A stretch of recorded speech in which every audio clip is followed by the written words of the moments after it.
Okay, I decided to simplify the fence tuner a little bit here. If you notice, what's missing here is I took out the Balun. I had a 9-to-1 Balun in here, which I personally think added stability in the tuning components for the inductor and the capacitance. With it out, it works the same, but the tuning is extremely critical. For example, it is a 160 meter sloper, and right now I have it tuned for 20 meters, 14.200, and I have a 1.02 to 1 match right here, which is also exhibited in the radio room at the switch box, 1.01, 1.02 at 14Q. But it's extremely critical.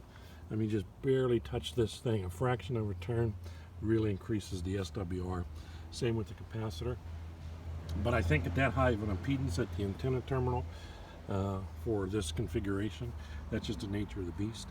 I could put the Balun back in if I think it's drifting too much on its own, or if I want a little bit more stability. But I did want to clean it up and simplify it. So I brought the ground wires up here, no more clip leads. I just tagged it right into the bottom here.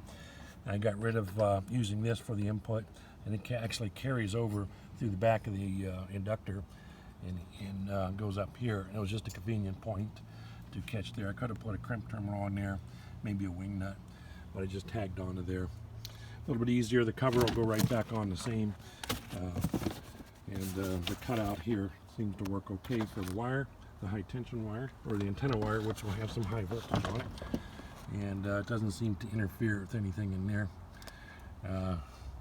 Maybe possible enhancements might be to very carefully cut access holes on the side here to turn the inductor maybe without taking the cover off, and I might be able to extend this up here with a wooden shaft of some sort if I could figure out a way to do that without it getting wet in here. But somewhat temporary, but it could turn out to be permanent. I am getting about 2 S units stronger signal reports around the country using this on 40 meters and 20 meters as opposed to my dedicated 20 and 40 meter dipole, which you can see up here on the chimney. I don't know if you can see it from here, but there's a little Twirly Bird weather station up there. But anyway, that's the story. We're going to go with this cleaner setup for now. 7-3.